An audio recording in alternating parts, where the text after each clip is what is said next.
Welcome to competitive cracker. ഞാൻ Livia.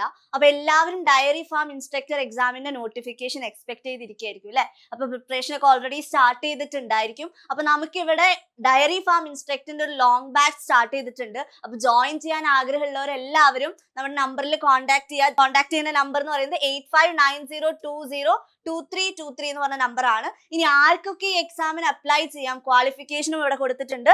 Graduation with either maths or biology as one of the optional subject for the pre-degree course. അതായത് നിങ്ങൾക്ക് ഒരു degree ഉണ്ടായിരിക്കണം, അതുപോലെ തന്നെ +2 ഒന്നെങ്കിൽ മാത്സ് അല്ലെങ്കിൽ ബയോളജി ഒരു ഓപ്ഷണൽ സബ്ജക്റ്റ് ആയിരിക്കണം എന്നുള്ളവർക്ക്, ഈ ഒരു ക്വാളിഫിക്കേഷൻ ഉള്ളവർക്ക് ഈ ഒരു എക്സാമിന് വേണ്ടിയിട്ട് അപ്ലൈ ചെയ്യാനായിട്ട് പറ്റും. അപ്പൊ നമ്മൾ ഇന്നത്തെ വീഡിയോയിൽ നോക്കാനായിട്ട് പോകുന്നത് ഡയറി ഫാം ഇൻസ്ട്രക്ടർ എക്സാമിന് മുൻ വർഷങ്ങളിൽ ചോദിച്ചിട്ടുള്ള കെമിസ്ട്രിയിലെ കുറച്ച് ക്വസ്റ്റ്യൻസ് ആണ്. അപ്പൊ നമ്മൾ കുറച്ച് ഇമ്പോർട്ടന്റ് ക്വസ്റ്റ്യൻസും അതിലൂടെ കുറച്ച് ഇമ്പോർട്ടന്റ് ഏരിയയും ആ ഭാഗത്തു നിന്നുള്ള കുറച്ച് ഇമ്പോർട്ടന്റ് ആയിട്ടുള്ള ഇൻഫോർമേഷൻസ് അല്ലെങ്കിൽ ഇമ്പോർട്ടന്റ് ടോപ്പിക്സും നമ്മൾ ഇന്നത്തെ വീഡിയോയിൽ പഠിക്കും. അപ്പൊ എല്ലാവരും വീഡിയോ സ്കിപ്പ് ചെയ്യാതെ കാണാം. എല്ലാ ക്വസ്റ്റ്യൻസും ഒരുപോലെ ഇമ്പോർട്ടന്റ് ആണ്. ക്വസ്റ്റ്യൻ മാത്രമല്ല, അതുമായി റിലേറ്റ് ചെയ്ത ടോപ്പിക്സും നമ്മൾ ഈ വീഡിയോയിൽ ഡിസ്കസ് ചെയ്യുന്നു. അപ്പൊ നമുക്ക് നോക്കിയാലോ, ഓരോരോ ക്വസ്റ്റ്യൻസ് ആയിട്ട് നമുക്ക് നോക്കാം.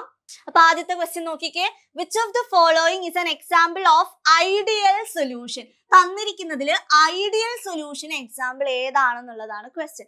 ഐഡിയൽ സൊല്യൂഷൻ നമ്മൾ +2 കെമിസ്ട്രിയിൽ അല്ലെങ്കിൽ +2 ഫസ്റ്റ് ചാപ്റ്റർ ആയിട്ടുള്ള സൊല്യൂഷനിൽ പഠിച്ചിട്ടുള്ള ഒരു ഇമ്പോർട്ടന്റ് ടോപ്പിക് ആണ് അല്ലെ ഐഡിയൽ സൊല്യൂഷൻ. അതിന്റെ എക്സാമ്പിൾ നമ്മൾ കൃത്യമായിട്ട് പഠിച്ചു വെക്കണം.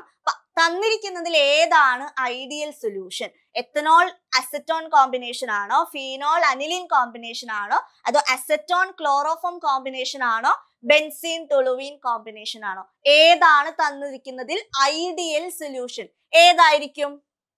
ആൻസർ വരുന്നത് option D, benzene and toluene combination അല്ലെ. അപ്പൊ എന്താണ് ഐഡിയൽ സൊല്യൂഷൻ, എന്താണ് നോൺ ഐഡിയൽ സൊല്യൂഷൻ, ഇമ്പോർട്ടന്റ് ആയിട്ട് പഠിച്ചിരിക്കണം. അപ്പൊ നമുക്ക് നോക്കാം എന്താണ് ഐഡിയൽ സൊല്യൂഷൻ. എന്താണ് ideal solution? An ideal solution is a solution that obeys Raoult's law over the entire range of concentration. Raoult's law നമ്മൾ അവിടെ പഠിച്ചിട്ടുണ്ട് അല്ലെ. Partial vapour pressure of A compound is directly proportional to its mole fraction. അതാണ് Raoult's law. ആ Raoult's law obey ചെയ്യുന്ന സൊല്യൂഷൻസിനെയാണ് നമ്മൾ എന്ത് വിളിക്കുക? ഐഡിയൽ സൊല്യൂഷൻ എന്ന് വിളിക്കുക. അപ്പൊ ആ സൊല്യൂഷന്റെ കുറച്ച് പ്രോപ്പർട്ടീസ് എന്തൊക്കെയായിരിക്കും അത് പ്രത്യേകം നോട്ട് ചെയ്ത് വെക്കുക.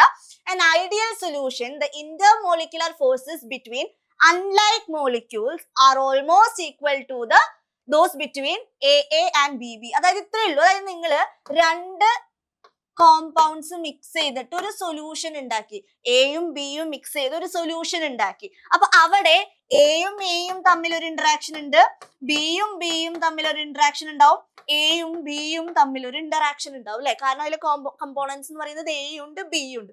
എയും എയും തമ്മിലുള്ള ഇന്ററാക്ഷനും ബിയും ബിയും തമ്മിലുള്ള ഇന്ററാക്ഷനും എയും ബിയും തമ്മിലുള്ള ഇന്ററാക്ഷനും ഓൾമോസ്റ്റ് ഈക്വൽ ആയിരിക്കും. അവരുടെ ഇന്ററാക്ഷൻസ് ഈക്വൽ ആയിരിക്കും. അതുപോലെ തന്നെ ഡെൽറ്റ വി മിക്സിങ്ങും 0 ആയിരിക്കും, ഡെൽറ്റ എച്ച് മിക്സിങ്ങും 0 ആയിരിക്കും. എന്താ ഉദ്ദേശിക്കുന്നത്? നമ്മൾ മിക്സ് ചെയ്യുമ്പോൾ അവിടെ എൻതാൽപ്പിയിൽ അല്ലെങ്കിൽ ഹീറ്റിൽ ഒരു ചേഞ്ച് വരില്ല. അതാണ് ഡെൽറ്റ എച്ച് മിക്സിങ് 0. മിക്സ് ചെയ്താലും ഡെൽറ്റ എച്ച് അല്ലെങ്കിൽ ഹീറ്റിലുള്ള ചേഞ്ച് എന്ന് പറയുന്നത് 0 ആയിരിക്കും. അതുപോലെ തന്നെ മിക്സ് ചെയ്ത് കഴിഞ്ഞാലും വോളിയത്തിലും ചേഞ്ച് ഉണ്ടായിരിക്കില്ല. അതാണ് ഈ ഡെൽറ്റ വി മിക്സിങ്ങും 0 ആണെന്ന് പറയാം. അപ്പൊ ഇത്രയും പ്രോപ്പർട്ടീസ് ഉള്ള സൊല്യൂഷൻസിനെയാണ് നമ്മൾ എന്ത് വിളിക്കുക? ഐഡിയൽ സൊല്യൂഷൻ എന്ന് വിളിക്കുക. അപ്പൊ ഓർത്ത് വെക്കുക, ആരുടെ കേസിലായിരിക്കും അല്ലെങ്കിൽ ഏത് കമ്പോണൻസിന്റെ കേസിലായിരിക്കും അവരുടെ ഇന്ററാക്ഷൻ ഓൾമോസ്റ്റ് ഈക്വൽ ആവുക? ഓൾമോസ്റ്റ് അവർക്ക് സിമിലർ സ്ട്രക്ചർ ഉള്ള ആൾക്കാരുടെ കേസിലായിരിക്കും അവരുടെ ഇന്ററാക്ഷൻ ഈക്വൽ ആവുക. അപ്പൊ നോക്കിക്കേ, എക്സാമ്പിൾ നോക്കിക്കഴിഞ്ഞാൽ നിങ്ങൾക്ക് മനസ്സിലാവും. ആദ്യത്തെ എക്സാമ്പിൾ നോക്കിക്കേ, ബെൻസീനും ടൊളുവീനും. ബെൻസീന്റെ കൂടെ ഒരു CH3 ഗ്രൂപ്പ് ബ്രാഞ്ച് ആയിട്ട് വരുന്നതാണ് ടൊളുവീൻ അല്ലെ. ഓൾമോസ്റ്റ് അവരുടെ സ്ട്രക്ചർ ഈക്വൽ ആണ്. അടുത്ത് നോക്കിക്കേ, നോർമൽ ഹെക്സേനും നോർമൽ ഹെപ്റ്റേനും. 6 നമ്പേഴ്സിന്റെ ചെയിനും 7 നമ്പേഴ്സിന്റെ ചെയിനും അല്ലെ. ഓൾമോസ്റ്റ് അവരുടെ സ്ട്രക്ചർ ഈക്വൽ ആണ്. അടുത്തത് ക്ലോറോ ബെൻസീനും ബ്രോമോ ബെൻസീനും. ബെൻസീന്റെ ബ്രാഞ്ച് ആയിട്ട് എന്ത് വന്നേക്കും? സബ്സ്റ്റിറ്റ്യൂഷൻ ആയിട്ട് ക്ലോറിനും വന്നേക്കുന്നതും ബ്രോമിനും വന്നേക്കുന്നത്. അപ്പൊ ഓൾമോസ്റ്റ് സ്ട്രക്ചർ ഈക്വൽ ആകുന്നവരുടെ കേസിലായിരിക്കും ഐഡിയൽ സൊല്യൂഷൻ വരാം. അപ്പൊ അങ്ങനെ നോക്കി പഠിച്ചു വെച്ച് കഴിഞ്ഞാൽ ഐഡിയൽ സൊല്യൂഷന്റെ എക്സാമ്പിൾ കറക്റ്റ് ആയിട്ട് പഠിക്കാനായിട്ട് പറ്റും. അപ്പൊ ഇവിടെ നോക്കിക്കേ, നമ്മുടെ ക്വസ്റ്റ്യനിൽ എന്തായിരുന്നു? ബെൻസീനും ടൊളുവീനും ആയിരുന്നു നമ്മുടെ ആൻസർ അല്ലെ. ബെൻസീനും ടൊളുവീനും ഓൾമോസ്റ്റ് സിമിലർ സ്ട്രക്ചർ ആയതുകൊണ്ട് അവർക്ക് എന്തായിരിക്കും? അവർ ഐഡിയൽ സൊല്യൂഷന് എക്സാമ്പിൾ ആയിരിക്കും. ഇനി അങ്ങനെയാണെങ്കിൽ ഈ ഒരു എക്സാമിന് ഐഡിയൽ സൊല്യൂഷൻ ആണ് ചോദിച്ചു, ചിലപ്പോൾ അടുത്ത എക്സാമിന് എന്തായിരിക്കും ചോദിക്കുക, നോൺ ഐഡിയൽ സൊല്യൂഷൻ ആയിരിക്കും. അപ്പൊ എന്താണ് നോൺ ഐഡിയൽ സൊല്യൂഷൻ എന്ന് നോക്കിക്കോ. And non ideal solution is a solution that does not obey. എന്ത് ചെയ്യില്ല, അവര് റാവൽസ് ലോ ഒബേ ചെയ്യില്ല over the entire concentration range. അപ്പൊ ഒബേ ചെയ്യുന്നവരെ നമ്മൾ എന്ത് വിളിക്കും, ഐഡിയൽ സൊല്യൂഷൻ എന്ന് വിളിക്കും. ഒബേ ചെയ്യാത്തവരെ നമ്മൾ എന്ത് വിളിക്കും, നോൺ ഐഡിയൽ സൊല്യൂഷൻ എന്ന് വിളിക്കും. അപ്പൊ അവരുടെ കേസിലുള്ള പ്രോപ്പർട്ടീസ് എന്തൊക്കെയായിരിക്കും? This happens because forces between unlike molecules are different from those between molecules of AA and BB.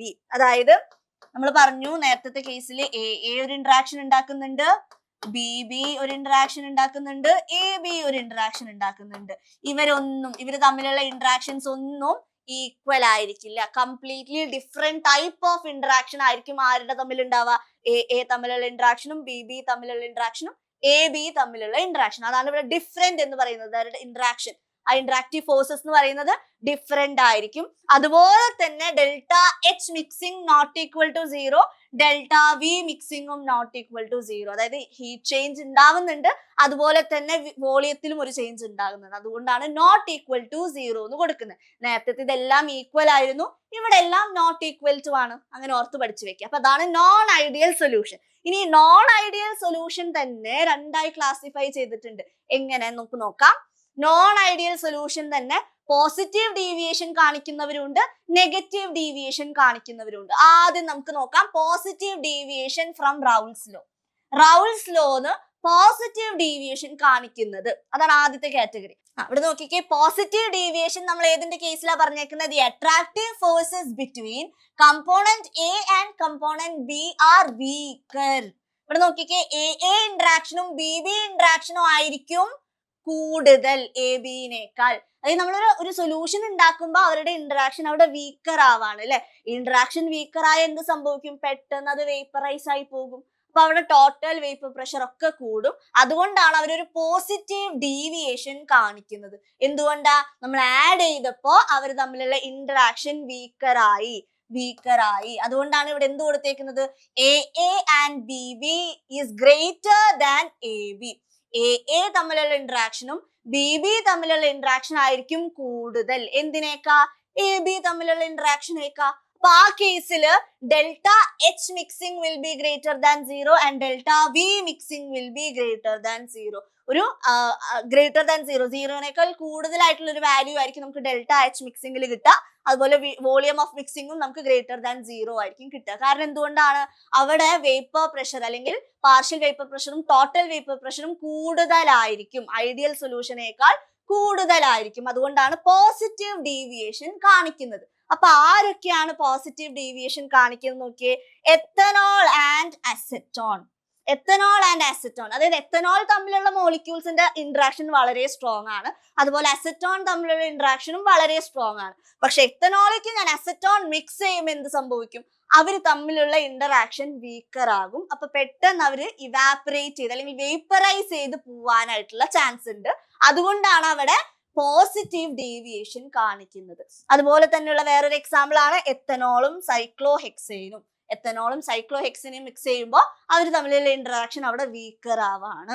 അതായത് എത്തനോളും സൈക്ലോഹെക്സേനും തമ്മിലുള്ള ഇന്ററാക്ഷൻ എന്ന് പറയുന്നത് വീക്കർ ആയിരിക്കും. ഏതിനേക്കാൾ, എത്തനോളും തമ്മിലുള്ള ഇന്ററാക്ഷനേക്കാളും സൈക്ലോഹെക്സേനും തമ്മിലുള്ള ഇന്ററാക്ഷനേക്കാളും. അപ്പൊ ഇതാണ് പോസിറ്റീവ് ഡീവിയേഷൻ.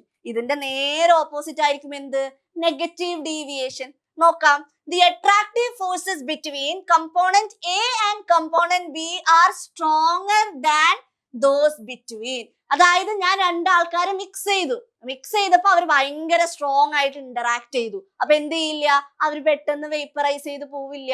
അപ്പൊ ടോട്ടൽ വേപ്പർ പ്രഷർ എന്ന് പറയുന്നത് കുറവായിരിക്കും. അതുകൊണ്ടാണ് അവർ എന്ത് കാണിക്കുന്നത്, നെഗറ്റീവ് ഡീവിയേഷൻ കാണിക്കുന്നത്. ഇവിടെ നോക്കിക്കേ, AA and BB interaction is less than AB interaction. അവിടെ ആർക്കാ കൂടുതൽ ഇന്ററാക്ഷൻ ഉള്ളത്, മിക്സ് ചെയ്ത് കഴിഞ്ഞുണ്ടാകുന്ന ആ ഒരു കോമ്പൗണ്ട് അല്ലെ AB-ക്കാണ് അവിടെ കൂടുതൽ ഇന്ററാക്ഷൻ ഉള്ളത്.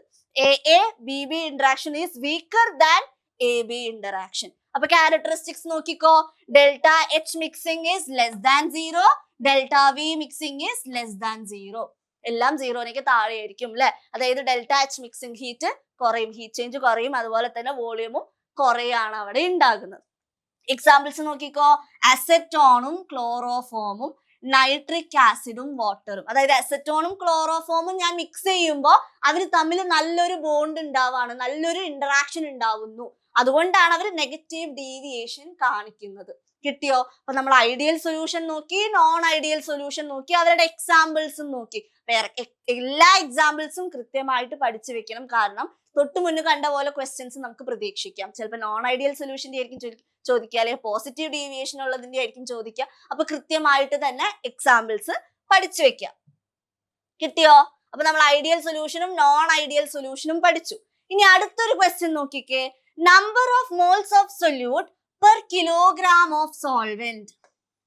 Number of moles of solute per kilogram of solvent. 1 kilogram solvent ലുള്ള number of moles of solute ഏത് ടേം വെച്ചിട്ടാണ് നമ്മൾ റെപ്രസെന്റ് ചെയ്യുക? ഓപ്ഷൻസ് എന്തൊക്കെയാണ്? മോൾ ഫ്രാക്ഷൻ ഉണ്ട്, മൊളാലിറ്റി ഉണ്ട്, മൊളാരിറ്റി ഉണ്ട്, മാസ് പെർസെന്റേജ് ഉണ്ട്. ഏത് ഭാഗത്തു നിന്നുള്ള ക്വസ്റ്റ്യൻ ആണ് ഇത്? പ്ലസ് ടുവിൽ നമ്മൾ പഠിച്ചിട്ടുണ്ട് അല്ലെ, concentration terms. Again first chapter സൊല്യൂഷനിൽ നിന്നുള്ള ഒരു ടോപ്പിക് ആണ് ഇതും അല്ലെ. Concentration terms, molality, mass percentage, mole fraction, ഇതെല്ലാം നമ്മൾ അവിടെ പഠിച്ചിട്ടുള്ള ടേം ആണ്. അപ്പൊ അത് കൃത്യമായി പഠിച്ചാലാണ് ഇതുപോലുള്ള ഒരു ക്വസ്റ്റ്യൻ നമുക്ക് ആൻസർ ചെയ്യാനായിട്ട് പറ്റുള്ളൂ. അപ്പൊ ഇവിടെ ചോദിച്ചേക്കുന്നത് number of moles of solute dissolved in അല്ലെങ്കിൽ present in per kilogram of solvent. അപ്പൊ ഏതാണത്? അതായത് നമുക്കറിയാം മൊളാരിറ്റി ആണ് ഒരു കൺഫ്യൂഷൻ ഉണ്ടാക്കുന്ന ഒരു കോൺസെൻട്രേഷൻ ടേം. അപ്പൊ കിലോഗ്രാം ഓഫ് സോൾവെന്റ് വരുന്നത് ഏത് കോൺസെൻട്രേഷൻ ടേമിലാണ്? മൊളാരിറ്റിയിലാണോ മൊളാലിറ്റിയിലാണോ? ഏതാണ്? ഓപ്ഷൻ ബി മൊളാലിറ്റിയിലാണ്. കാരണം മൊളാലിറ്റിയുടെ ഇക്വേഷൻ എന്താണ്?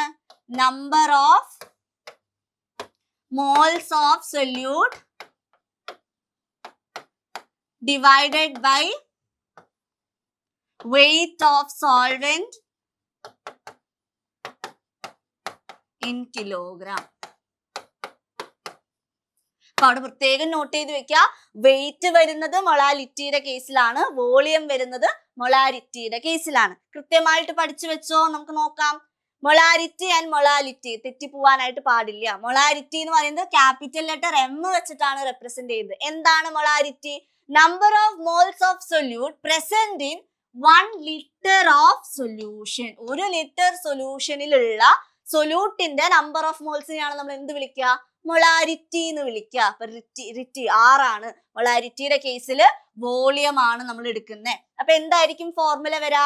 M is equal to number of moles of solute divided by volume of solution in liters. ഇങ്ങനെയാണ് നമുക്ക് കൊടുക്കുക. അത് നമുക്ക് വേറെ രീതിയിലും കൂടെ എക്സ്പ്രസ് ചെയ്യാം. എങ്ങനെയാ? m is equal to w into 1000 divided by m into v. അതെങ്ങനെയാ കിട്ടിയേ? നമ്പർ ഓഫ് മോൾസ് എങ്ങനെയാ കണ്ടുപിടിക്കുക? given mass by molar mass. അപ്പൊ അങ്ങനെ നമുക്ക് ഈ ഒരു ഇക്വേഷനും കൂടി ഉണ്ടാവും. അപ്പൊ അവിടെ പ്രത്യേകം നോട്ട് ചെയ്യേണ്ടത് വോളിയം വരുന്നത് ഏതാണ്? മൊളാരിറ്റി ആണ്. അങ്ങനെയാണെങ്കിൽ എന്താണ് molality? Number of moles of solute present in 1 kilogram of solvent. 1 kilogram സോൾവെന്റിലുള്ള നമ്പർ ഓഫ് മോൾസ് ഓഫ് സൊല്യൂട്ടിനെയാണ് എന്ത് വിളിക്കുക? മൊളാലിറ്റി അല്ലെ.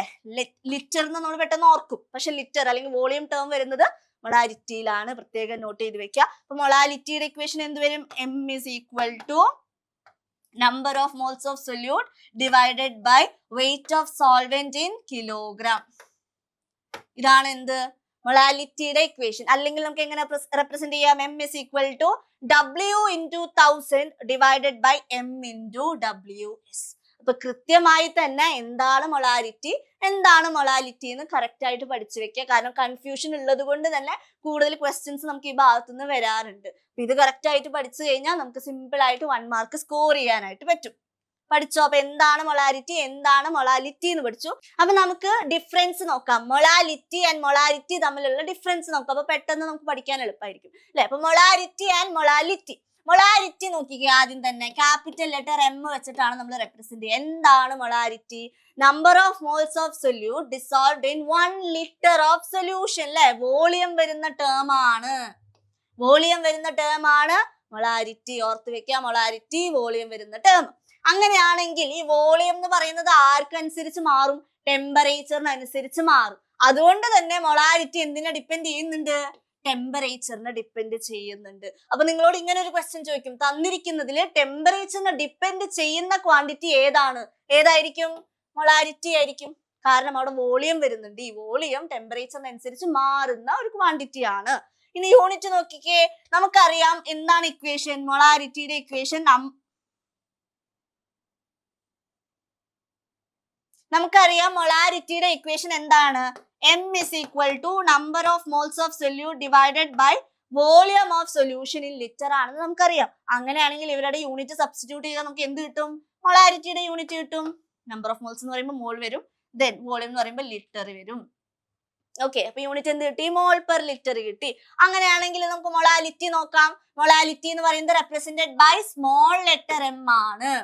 എന്താണ് മൊളാലിറ്റി? നമ്മൾ പഠിച്ചു mole per kilogram of solvent അല്ലെ, W വെയിറ്റ് ഓഫ് സോൾവെന്റ് വരുന്ന ടേം ആണ് എന്ത്? മൊളാലിറ്റി. അതുകൊണ്ട് തന്നെ അവിടെ വെയിറ്റ് ആണ് വരുന്നത് കൊണ്ട് തന്നെ എന്തിനെ ഡിപ്പെൻഡ് ചെയ്യുന്നില്ല? ടെമ്പറേച്ചറിനെ ഡിപ്പെൻഡ് ചെയ്യുന്നില്ല. Okay, independent of temperature.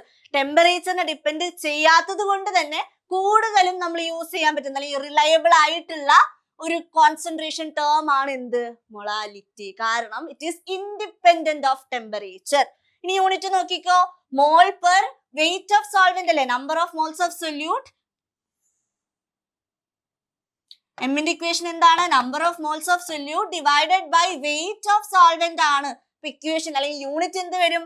Number of moles എന്ന് പറയുമ്പോൾ മോൾ, പെർ വെയിറ്റ് എന്ന് പറയുമ്പോൾ കിലോഗ്രാം. അപ്പൊ യൂണിറ്റ് എന്ത് കിട്ടി? മോൾ പെർ കിലോഗ്രാം കിട്ടി.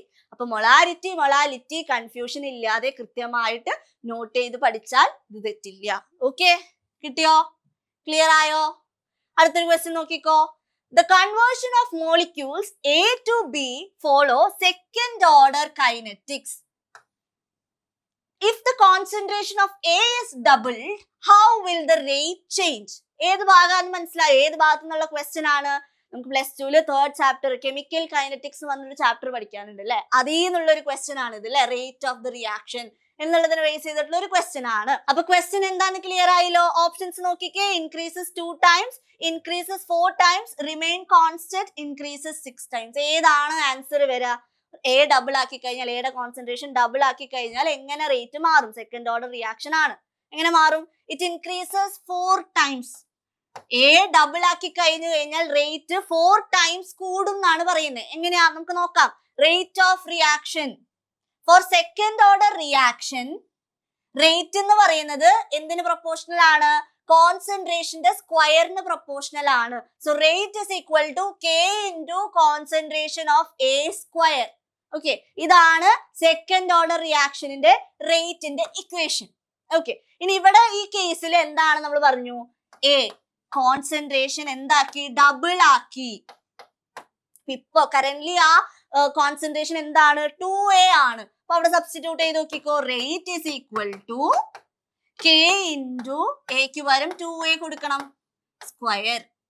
ഇനി അത് സോൾവ് ചെയ്ത് നോക്കിയേ. K 2 സ്ക്വയർ എന്ന് പറയുമ്പോൾ 4A സ്ക്വയർ. അപ്പൊ നമുക്ക് എന്ത് കിട്ടി? 4 into K into A square കിട്ടി. നോക്കിക്കേ, 4 times ആണ് ആ റേറ്റ് കൂടുന്നത്. അപ്പൊ ഓരോ റേറ്റ് ഇക്വേഷനും കറക്റ്റ് ആയിട്ട് പഠിക്കുക. 0 ഓർഡറിന്റെയും ഫസ്റ്റ് ഓർഡർ സെക്കൻഡ് ഓർഡറിന്റെ ഒക്കെ റേറ്റ് ഇക്വേഷൻ പഠിച്ചാലാണ് ഇതുപോലെ കോൺസെൻട്രേഷൻ ചേഞ്ച് ചെയ്യുന്നതിനനുസരിച്ച് റേറ്റ് എങ്ങനെ മാറും എന്ന് അറിയുള്ളൂ. അപ്പൊ ഈ ഒരു കേസിൽ എന്താണ് നമുക്ക് മനസ്സിലായി? റേറ്റ് എന്ന് പറയുന്നത് സ്ക്വയർ ഓഫ് കോൺസെൻട്രേഷൻ ആണ് ഡിപ്പെൻഡ് ചെയ്യുന്നത്. കാരണം സെക്കൻഡ് ഓർഡർ റിയാക്ഷൻ ആയതുകൊണ്ട് സ്ക്വയർ ഓഫ് ദി കോൺസെൻട്രേഷൻ ആണ് ഡിപ്പെൻഡ് ചെയ്യുന്നത്. അപ്പോൾ ഡബിൾ ആക്കി കഴിഞ്ഞാൽ, റിയാക്ടന്റിന്റെ കോൺസെൻട്രേഷൻ ഡബിൾ ആക്കി കഴിഞ്ഞാൽ റേറ്റ് 4 times കൂടുന്നു. അങ്ങനെയാണെങ്കിൽ എല്ലാ റിയാക്ഷന്റെയും റേറ്റ് ഇപ്പൊ തന്നെ പഠിച്ചു വെച്ചോ. ഓർഡർ ഏതൊക്കെ ഓർഡർ? 0 ഓർഡർ ഉണ്ട്, ഫസ്റ്റ് ഓർഡർ ഉണ്ട്, സെക്കൻഡ് ഓർഡർ ഉണ്ട്, തേർഡ് ഓർഡർ ഉണ്ട്. 0 ഓർഡർ റിയാക്ഷനിന്റെ റേറ്റ് ലോ എന്ന് പറയുന്നത് K ആണ്. അപ്പൊ അതെന്തിനെ ഡിപ്പെൻഡ് ചെയ്യുന്നില്ല? കോൺസെൻട്രേഷനെ ഡിപ്പെൻഡ് ചെയ്യുന്നില്ല. അപ്പൊ കോൺസെൻട്രേഷൻ ചേഞ്ച് ചെയ്താലും എന്തിൽ മാറ്റില്ല? നമ്മുടെ റേറ്റില് മാറ്റം വരില്ല. സെക്കൻഡ് നോക്കിക്കേ, first order reaction. First order reaction എന്ന് പറയുമ്പോൾ എന്താണ് റേറ്റ് ലോ വരുന്നത്? K into concentration of A. കോൺസെൻട്രേഷനെ ഡിപ്പെൻഡ് ചെയ്യുന്നത് എങ്ങനെയാണ്? K into concentration of reactant. അപ്പൊ നമ്മൾ അവിടെ കോൺസെൻട്രേഷൻ അല്ലെങ്കിൽ ആ റിയാക്ടന്റെ കോൺസെൻട്രേഷൻ ഡബിൾ ആക്കി കഴിഞ്ഞു കഴിഞ്ഞാൽ അതിനനുസരിച്ച് റേറ്റും ഡബിൾ ആകും. ഇനി സെക്കൻഡ് ഓർഡർ റിയാക്ഷനിൽ നമ്മൾ ഇപ്പൊ പറഞ്ഞു അല്ലെ, കെ ഇൻറ്റു എ സ്ക്വയർ ആണ് വരുന്നത്. അപ്പൊ നമ്മൾ കോൺസെൻട്രേഷൻ ഡബിൾ ആക്കി കഴിഞ്ഞാൽ റേറ്റ് എന്താവും? 4 ടൈംസ് ആവും. ഇനി അതുപോലെ തന്നെ തേർഡ് ഓർഡർ ഇക്വേഷനിൽ നോക്കിക്കേ, തേർഡ് ഓർഡർ റിയാക്ഷനില് എങ്ങനെയാണ് റേറ്റ് ലോ വരുന്നത്? K into concentration of A cube ആണ്. അപ്പൊ അതിനനുസരിച്ച് ഡബിൾ ആക്കി കഴിഞ്ഞാൽ എന്ത് വരും? 2Q which is 8. അതായത് റേറ്റ് 8 ടൈംസ് ഇൻക്രീസ് ചെയ്യുന്നു. അപ്പൊ ഈ ഇക്വേഷൻ കറക്റ്റ് ആയിട്ട് പഠിച്ചു കഴിഞ്ഞാൽ ഇതിനെ ബേസ് ചെയ്തിട്ടുള്ള ക്വസ്റ്റ്യൻസ് ഒക്കെ സിമ്പിൾ ആയിട്ട് ആൻസർ ചെയ്യാൻ പറ്റും. ഇപ്പൊ ഡബിൾ ആവുന്ന കേസാണ് ഇപ്പൊ പറഞ്ഞത്. ട്രിപ്പിൾ ആവുമ്പോഴും ഇതേ ഒരു ഫോർമാറ്റിൽ വേണം നിങ്ങൾ ആൻസർ ചെയ്യാനായിട്ട്. അപ്പൊ ഇതുപോലെയാണ് മുൻ വർഷങ്ങളിൽ നമുക്ക് പ്രീവിയസ് ഇയറിൽ നമുക്ക് ഡയറി ഫാം ഇൻസ്ട്രക്ടർ എക്സാമിന് ക്വസ്റ്റ്യൻസ് വന്നിരുന്നത്. അപ്പൊ ഇതുപോലെയുള്ള ക്വസ്റ്റ്യൻസ് ഒക്കെ എല്ലാവരും സോൾവ് ചെയ്ത് നോക്കുക. അപ്പൊ ഓരോ ക്വസ്റ്റ്യൻ പഠിച്ചപ്പോൾ തന്നെ നിങ്ങൾക്ക് മനസ്സിലായി ഏത് ഭാഗമാണ് കൂടുതൽ കോൺസെൻട്രേറ്റ് ചെയ്യേണ്ടതെന്ന് മനസ്സിലായി അല്ലെ? അപ്പൊ അതൊക്കെ കൃത്യമായിട്ട് പഠിക്കുക. അപ്പൊ ഇതുപോലെയുള്ള ഇൻഫോർമേറ്റീവ് വീഡിയോസിനായിട്ട് ചാനൽ ഇപ്പൊ തന്നെ ഫോളോ ചെയ്ത് വെക്കുക. അപ്പൊ ആരെങ്കിലും ഡയറി ഫാം ഇൻസ്ട്രക്ടർ എക്സാമിന് പ്രിപ്പയർ ചെയ്യാൻ ആഗ്രഹിക്കുന്നുണ്ടെങ്കിൽ പെട്ടെന്ന് തന്നെ നമ്മുടെ നമ്പറിൽ കോൺടാക്ട് ചെയ്യുന്ന നമ്പർ സ്ക്രീനിൽ കൊടുത്തിട്ടുണ്ട്.